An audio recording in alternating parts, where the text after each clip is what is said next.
Behind the gilded walls of Topkapi Palace, where sultans ruled an empire stretching across 3 continents, a darker story unfolded in chambers most subjects would never see.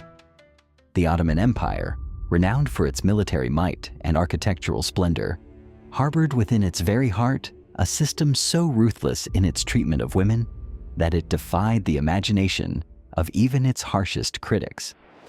What we're about to explore today isn't the sanitized version of Ottoman history found in textbooks or romanticized in popular culture.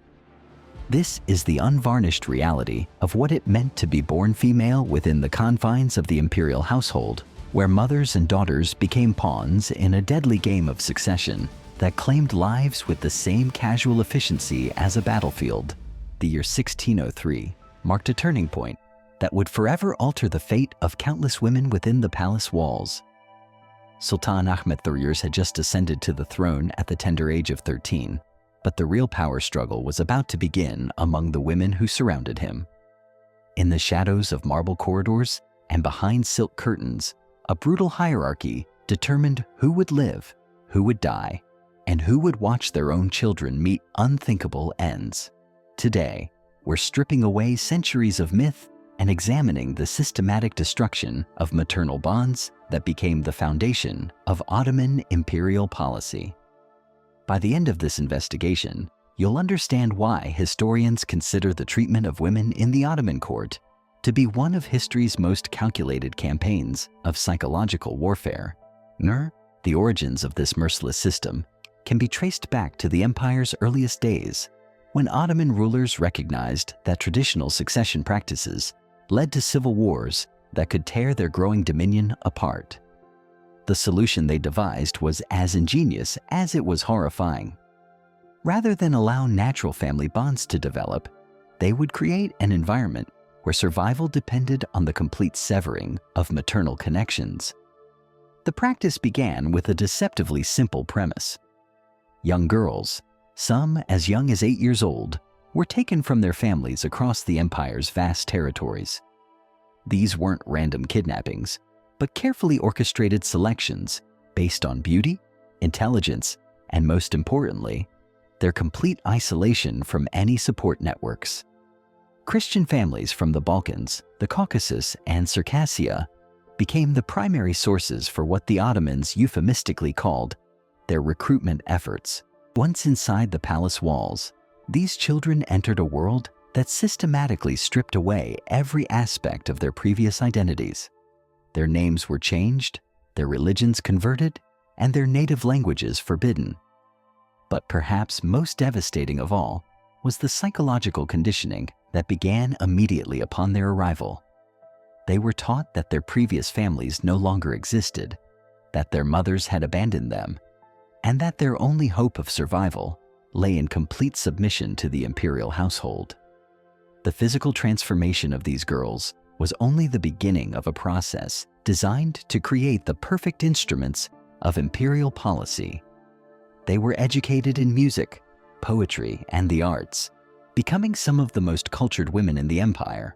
Yet beneath this veneer of refinement lay a training program focused on one ultimate goal: producing sons for the Sultan, while accepting that those very children might one day be murdered before their eyes.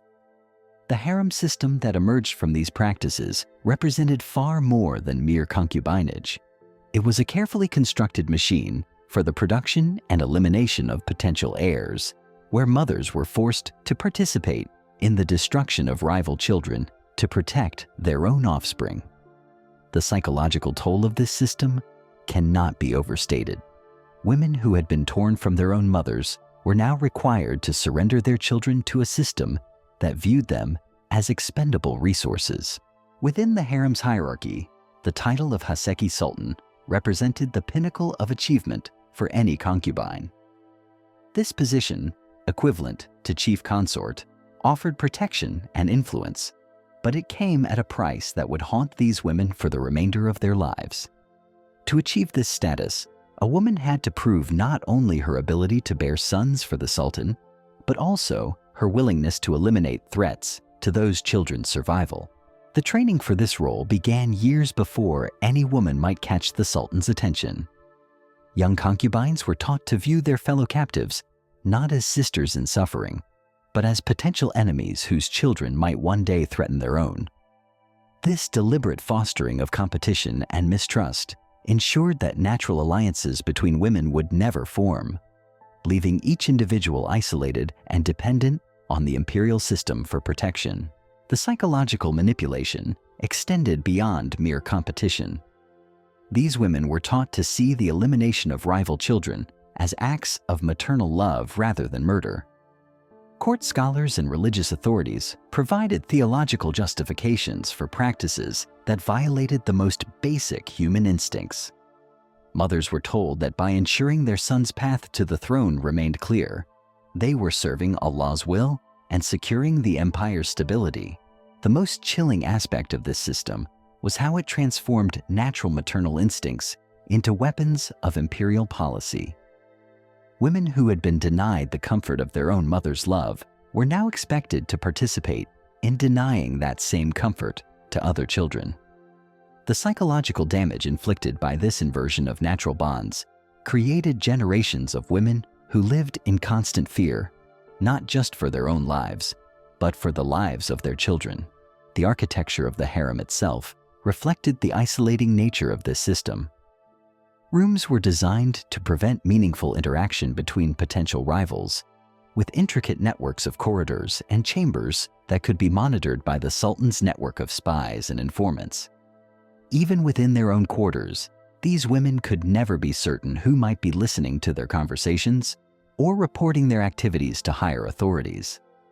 The education provided to harem women served a dual purpose that reveals the calculated nature of their oppression. While they learned languages, literature, and the arts, this knowledge was always framed within the context of their role as producers of heirs.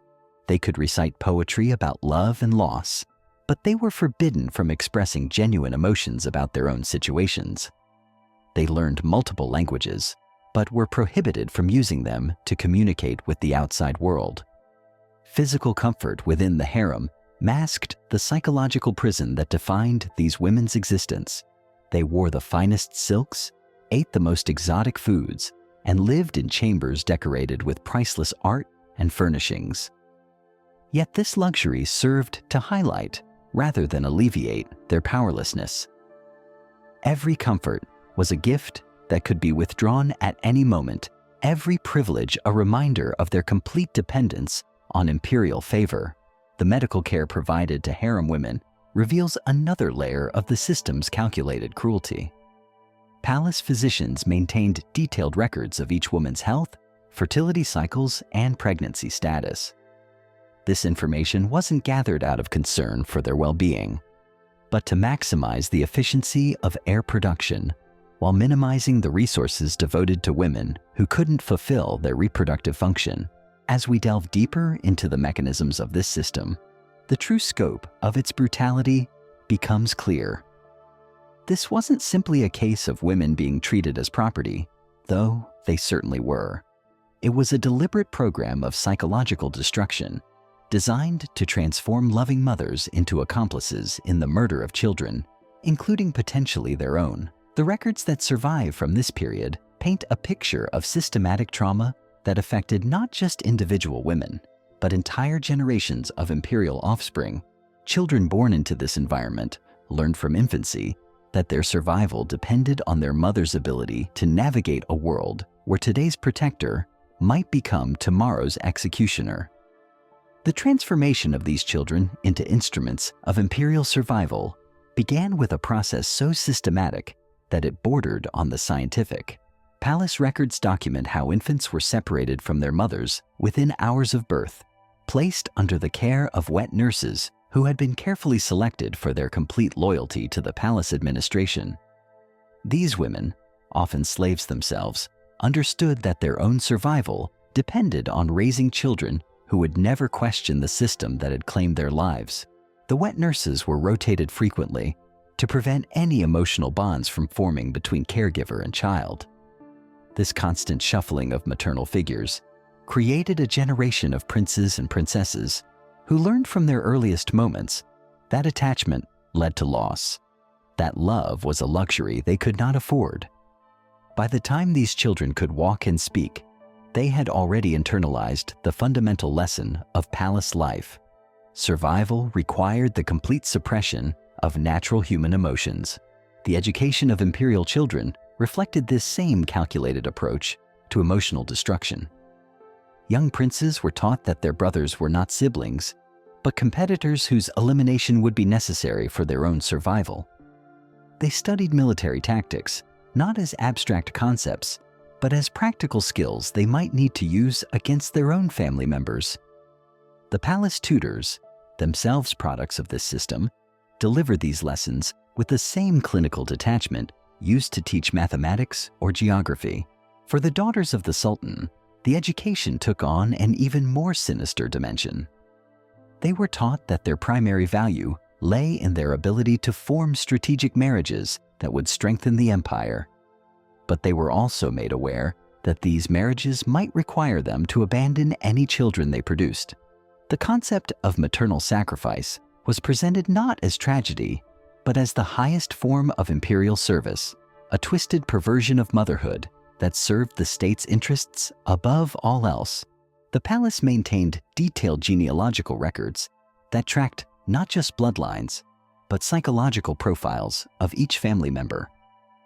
These documents, discovered in Ottoman archives centuries later, reveal the extent to which the imperial household monitored emotional development. Children who showed signs of forming strong attachments were immediately separated from their objects of affection. Those who demonstrated independence or questioning attitudes faced increasingly harsh corrective measures. The seasonal ceremonies that marked the palace calendar became opportunities for the systematic reinforcement of this emotional conditioning. During religious festivals, when families throughout the empire celebrated together, palace children participated in rituals that emphasized their separation from normal human bonds. They were taught to see their isolation not as punishment, but as evidence of their special status, chosen by Allah to serve the empire in ways ordinary children could never understand. The medical practices employed within the palace walls reveal another dimension of this systematic cruelty. Palace physicians developed techniques for managing the psychological trauma that inevitably resulted from this emotional deprivation. Rather than treating the underlying causes of this trauma, they focused on suppressing its symptoms through a combination of drugs, physical restraints, and psychological manipulation, designed to maintain the subject's usefulness to the imperial system. Women who showed signs of maternal attachment that threatened the established order faced interventions that modern psychology would recognize as torture. They were subjected to isolation, sensory deprivation, and carefully calibrated emotional manipulation designed to break their will without rendering them completely incapacitated. The goal was always to maintain their reproductive function while eliminating their capacity for independent emotional connections. The architecture of the palace itself became an instrument of this psychological warfare. Chambers were designed with hidden passages that allowed constant surveillance, ensuring that no private conversation could ever truly be private. The beautiful gardens and courtyards that impressed foreign visitors served a dual purpose, providing spaces where seemingly casual encounters could be carefully orchestrated to further the imperial agenda of emotional control. The economic implications of this system extended far beyond the palace walls. Families throughout the empire understood that producing daughters of exceptional beauty or intelligence might result in their children being selected for palace service. This created a perverse incentive structure where parents found themselves hoping their daughters would be deemed unworthy of imperial attention. Knowing that selection meant a life of luxury accompanied by the complete destruction of all natural human bonds, the religious justifications developed to support this system represent some of the most sophisticated theological manipulation in recorded history. Court scholars produced elaborate treatises explaining how the sacrifice of maternal bonds served divine purposes, how the suffering of these women advanced the cause of Islam, and how their children's emotional deprivation prepared them for the spiritual challenges of leadership. These documents reveal the extent to which intellectual resources were devoted to rationalizing practices that violated fundamental human decency. The silken threads that bound the Ottoman Empire together were woven from the shattered bonds between mothers and daughters, creating a tapestry of power built upon the systematic destruction of humanity's most sacred connections. These women, torn from their families and transformed into instruments of imperial policy, paid the ultimate price for an empire's stability: their capacity to love without fear, to nurture without calculation, to exist as human beings rather than mere vessels of state ambition. Their suffering echoes through history as a stark reminder that civilization's greatest monuments often cast the darkest shadows, and that the true cost of absolute power is measured not in gold or territory, but in the human souls sacrificed upon its altar.